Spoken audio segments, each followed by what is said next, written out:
Welcome to the Meaningful Work Matters podcast. I'm your host, Andrew Soren, founder of Eudaimonic by Design. On this podcast, we'll dive into the world of meaningful work, explore its complexities, and examine its impact on people and the organizations they're a part of. Each episode features insightful conversations with cutting-edge experts who are successfully navigating the challenges of meaningful work. We hope to offer you ideas, frameworks, and tools to unlock potential and design work that's fulfilling, impactful, and supports everyone's well-being. Subscribe or follow us now, and let's make meaningful work matter.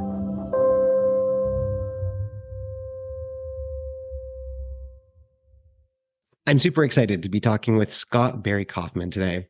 I have been a big fan of your work, Scott, for many years. Yeah, absolutely. I first met you, I think, when you were running the Imagination Institute at the University of Pennsylvania. And I've been following your work ever since. I'm a huge fan of your psychology podcast. And truth be told, I'm possibly a little intimidated to be the host of this particular episode and to be having the tables turned and to be able to, I'm actually really excited to be able to have you as a guest in this context. So thank you. Thank you for being here. Well, my pleasure. It's been wonderful watching your career flourish. And yeah, congratulations to everything you've been accomplishing and putting out into the world. Thank you so much, Scott. Maybe let's start by just introducing yourself and telling us a little bit about your relationship with the topic of meaningful work. You know, the idea of work doesn't sound fun. You know, the kind of approach I take is that is a very being approach, and that, you know, if you organize your life around your being and what lights you up and what gives you a spirit of vitality in life, you never have to use the word work your entire life. So yeah, I'm trying to riff on this whole notion of meaningful work, because it feels like if you obtain meaningful work, you've obtained a meaningful being. And I suppose it's just the way, the lens upon which I view the world. So that's my answer to your question. I love that answer to the question. And I think it's the reason why I'm excited to have you on this show, to actually talk about being, to talk about possibly the things that animate us much more than work. But yeah, I mean, in many ways, I actually think that so much of what the theory and research of meaningful work is, frankly, of what eudaimonia, which is what I care a lot about, and what positive psychology is much more broadly, actually stems from, you know, thought throughout millennia about being. And specifically, I guess, the humanistic revolution of the 20th century. And that's something that you've written a lot about. You have a brilliant book called Transcendent, the New Science of Self-Actualization, that you published a couple of years ago, which is in many ways a reimagining, a rethinking of Maslow and his theories of self-actualization. And maybe we can just start there. I would love if you could just tell us a little bit more about what was the humanistic revolution of the 20th century. Well, Abraham Maslow really tried to create a humanistic psychology revolution. A lot of people use the word humanism in relation to my work, and I don't use that word. I use the word humanistic. You know, humanism was a different movement. I mean, that was like the movement of reason, and, you know, Steven Pinker loves that. He wrote a whole book on it. He didn't write about humanistic psychology. He wrote about, you know, humanism is a philosophy. So I just want to make a distinction between humanism, the philosophical revolution, and the field of humanistic psychology, which I think is a little bit different. And that's a really feeling. It's not all about rationality. It's about integrating the rational with the emotive, with feeling fully alive and reaching your fullest potentials. That was a revolution that Abraham Maslow tried to make happen in the 60s, and he died, you know, quite young, 62 years old, and he had a lot left to go. But yeah, all the way up to the very end of his life, he was working on a revolution that would take us to a transcendent state of human consciousness. He really did view human potential as more than just self-actualization. In fact, towards the end of his life, he said he preferred the term fully human to the term self-actualization.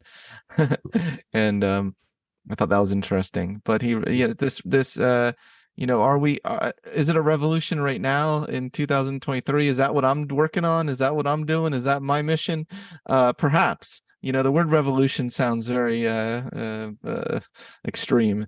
But I really do think that there are enough people on this planet who really want to vibrate at a higher frequency of consciousness, and who want to tear down a lot of the divisions even in our language and the way we view things in an either or way as opposed to a yes and way. Maslow called that dichotomy transcendence. I really do think we need a lot of that today. So to me, that's what I would see as the modern day manifestation of that revolution. I like the idea that we are engaged in a revolution together. It seems like a good way to begin. You just mentioned the word potential, which is a word that has certainly been very important throughout your career. There's a quote that I have in your book that you say that you've within your career, it's become clearer and clearer that we have limiting notions of potential that are dictated by others, especially people like school teachers, parents, managers. The more blind we become to the full potential of every unique individual and their unique path to self-actualization and transcendence. So help us understand, what do you mean by potential? And why do you think that we have such limiting views around it? I think we have such limiting views around potential because we view potential as some sort of fixed target. And I really think that it's a very probabilistic thing that can change on a dime. What may look like we have no potential for, completely something happens and we completely reconfigures the probability situation. And I think that's why we always need to have hope and need to also stop with comparisons with other people. Oh, that person's doing so much better than me. That person, in a school system, oh, that person has so much more potential because they got into Harvard, whereas I don't have as much potential because I got into Carnegie Mellon. And then you think that that's a measure of potential. What school you get into. In fact, you probably have a higher potential if you don't go to school. You just create something wonderful right away. But it's just I just think the whole notion that we have starting in school of potential as a fixed target, and then as adults, as I guess in the workplace, this idea of potential and hiring for talent, we really leave a lot of people who are brimming with potential. We leave them by the sideline. There's so many people with hidden potential, and it's only recognized when we appreciate the neurodiversity of humanity. One of the things that I love so much about the idea of eudaimonia is this idea that we all have potential to lean into. And in some work of life is about trying to figure out, what is that potential? How do we potentiate ourselves to be able to be our fullest and greatest self? Yeah, the idea of eudaimonia, I mean, that's wonderful. It's often treated as a contrast to hedonia. And I don't think that again, the dichotomy transcendence of Maslow, he would say, in fact, hedonic value is a hierarchy in itself. You can have higher hedonic values and lower hedonic values, ranging from more immediate satisfactions, which are fine. I mean, I'm not against that. In fact, I'm pretty much for that. I view myself as a hedonist, all the way up to, but I'm a meaningful hedonist. I move up to the highest levels of hedonia. You get hedonic value from helping others. You get hedonic value from the values of pure being itself. I don't understand why we make such a stark distinction between hedonia and eudaimonia, because when eudaimonia is done right, I think you get hedonic value from the higher values. Yeah. That's a key theme of of transcend in so many It ways. is. Like, people get rewarded for doing the right thing. That like That's if right. you can figure out that secret, then there's all sorts of a possibility in all sorts of different contexts. Yes, that's right. That's right. It sounds like you read the book. Well, one of the things that becomes very clear when you read the book, even in the very first few pages, is that pyramid of needs that we all think of when we think of Maslow is probably the wrongest metaphor that we could possibly have when it comes to what Maslow was actually trying to say about self-actualization.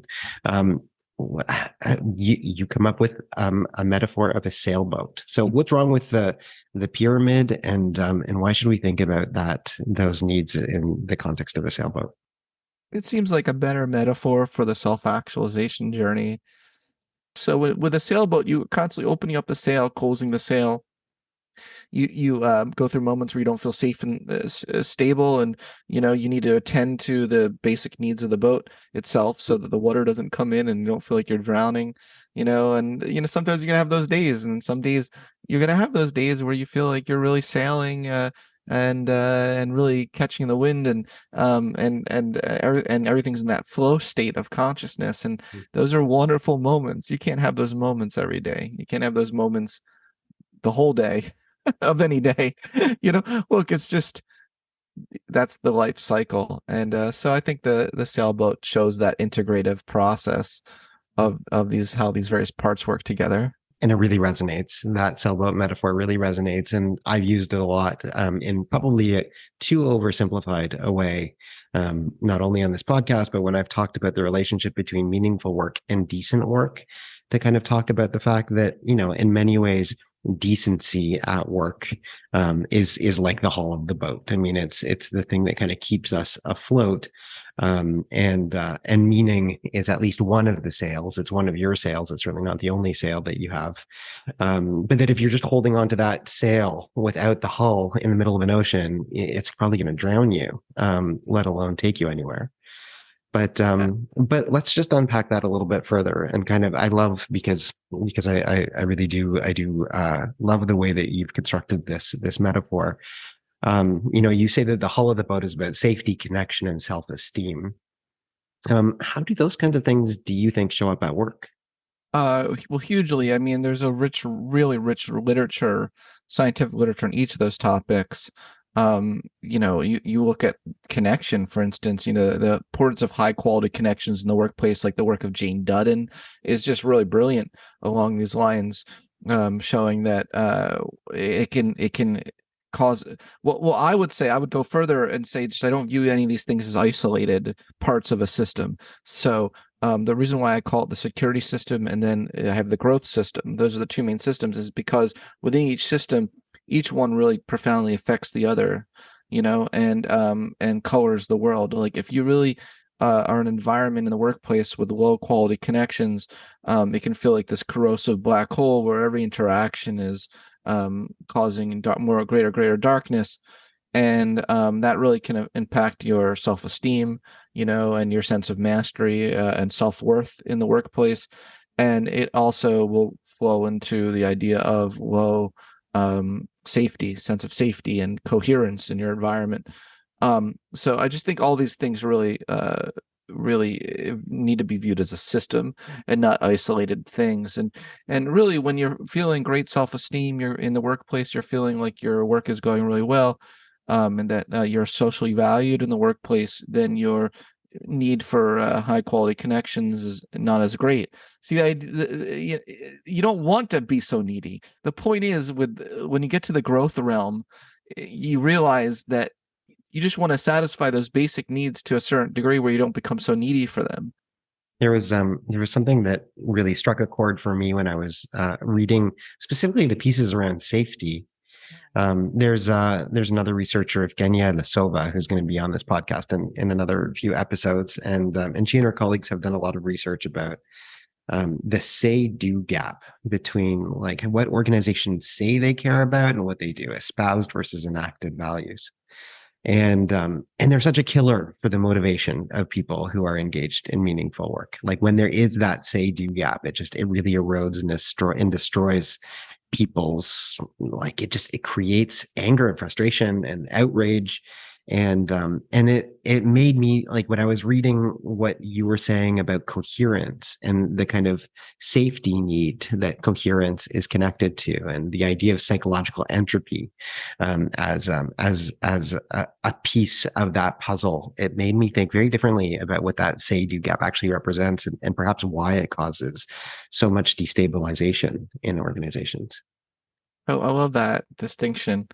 There's also this, we in our coaching, self-actualization coaching program we're working on, we constantly talk about the being versus doing, sort of when we're being purpose versus doing purpose, being love versus doing love, being open versus doing openness or creativity. These are important distinctions that we can make through everything, through all the different systems.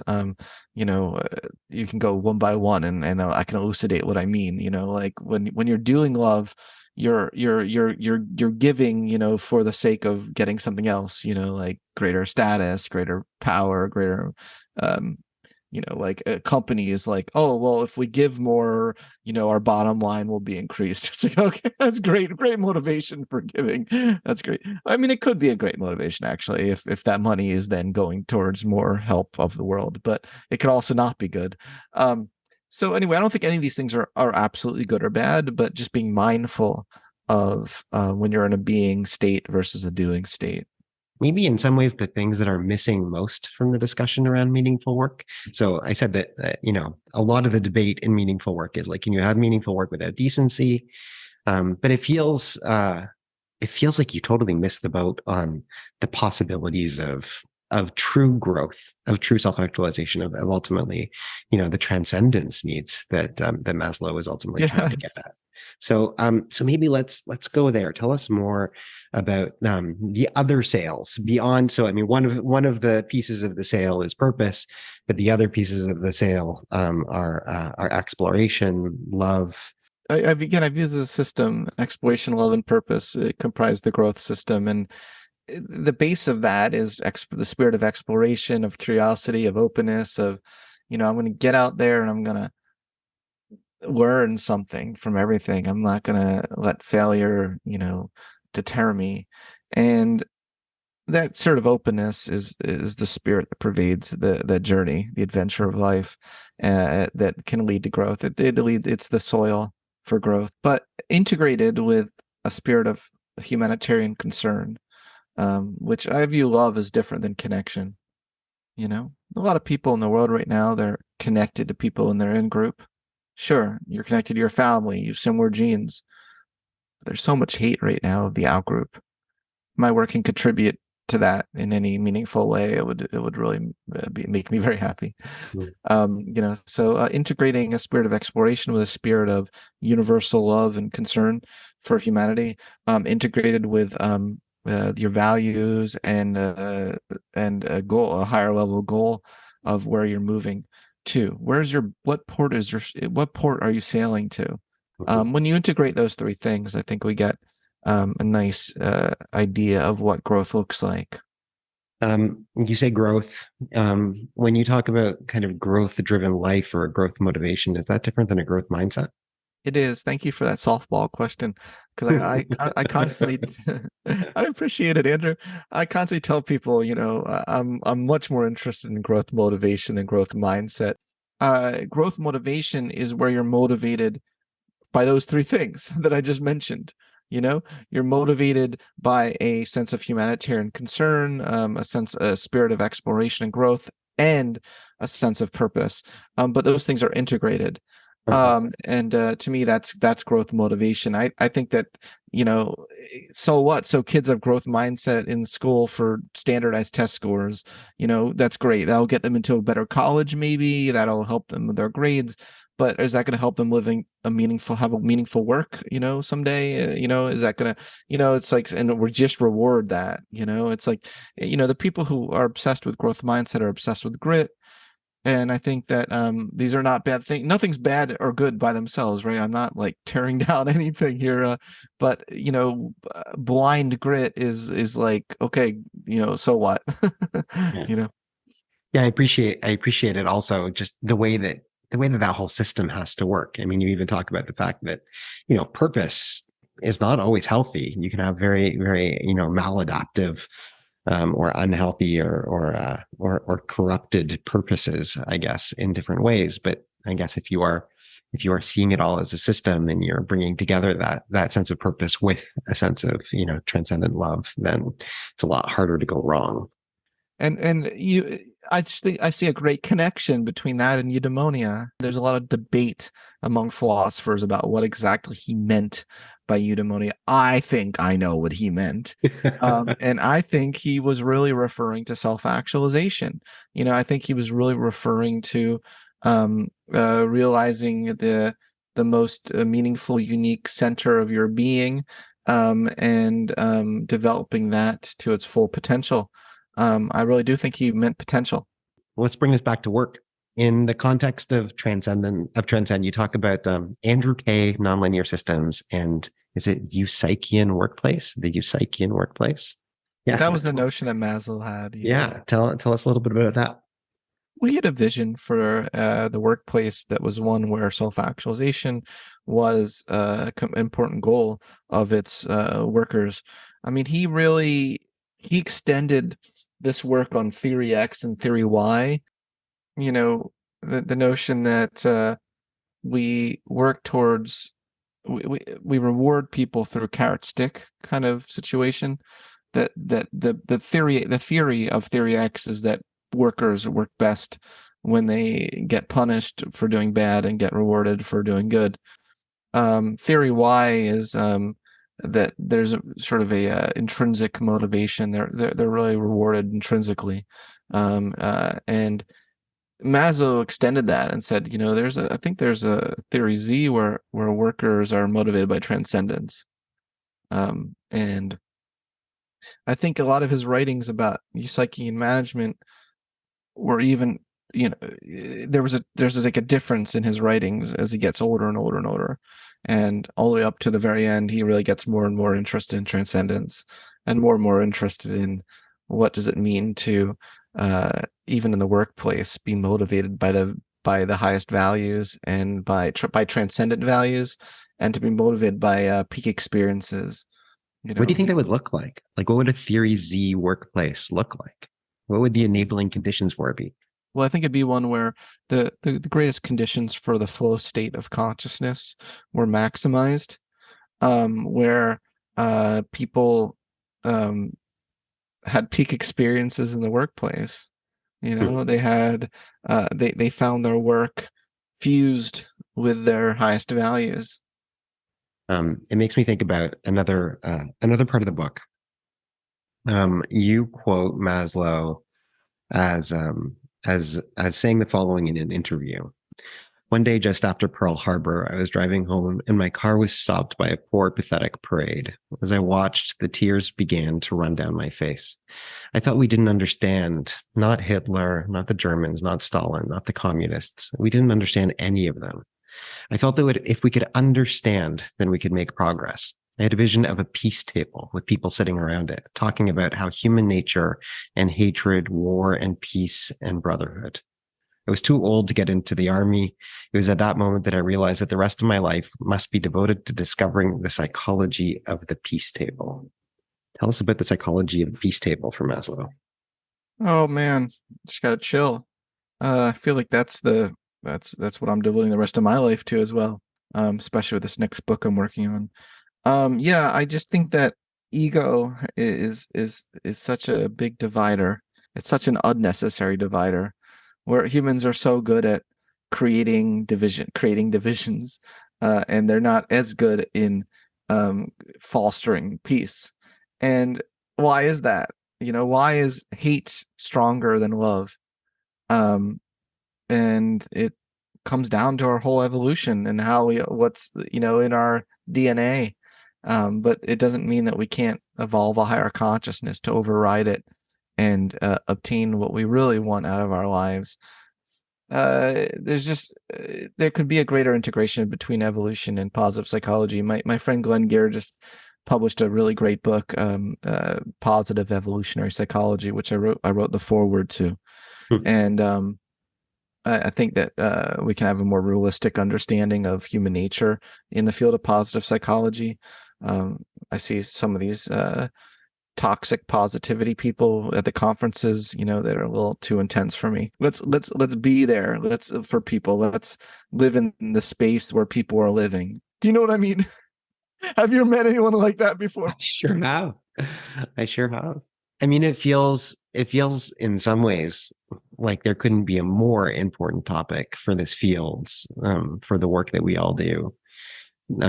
Especially in the context of so much of what's happening in the world today, is for us to figure out what the psychology of the peace table actually is. And I think that actually it plays a big role in organizations too. I mean, as my colleague Dov Seidman would say, it seems that increasingly in the world of work, we're heightened by this moral arousal. Like CEOs are expected to stand up and take stands on socio-political topics in ways that feel totally different than anything that they were ever trained to do or thinking that they might have to. And whether we're talking about things like Black Lives Matter or abortion rights or the conflict in the Middle East, employees want their organizations to take a stand, even if that doing so only just, creates greater reputational risk in their organizations. What do you think Maslow would say about all of that? I mean, Maslow would be all about that.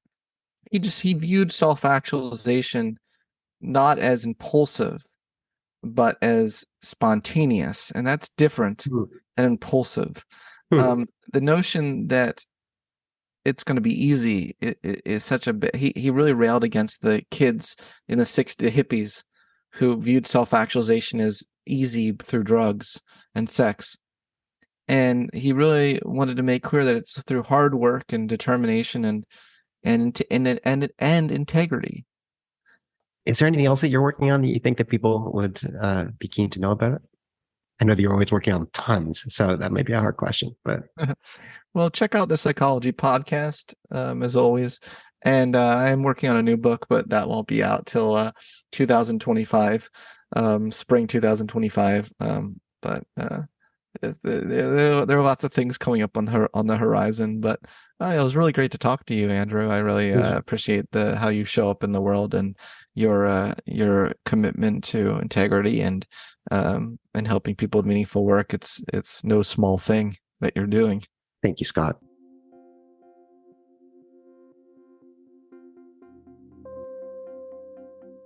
Thank you for joining us for another episode of Meaningful Work Matters. If you haven't already done so, be sure to subscribe to our podcast on your favorite platform. And if this episode resonated with you, please take a moment to leave us a review. Your feedback helps us make this podcast better and reach more listeners. You can connect with me, Andrew Soren, on LinkedIn, or visit www.eubd.ca to learn more about Eudaimonic by Design. Finally, if what you heard today spoke to you, tell your colleagues and people in your community about our podcast. We really appreciate your support in making meaningful work matter. See you next time.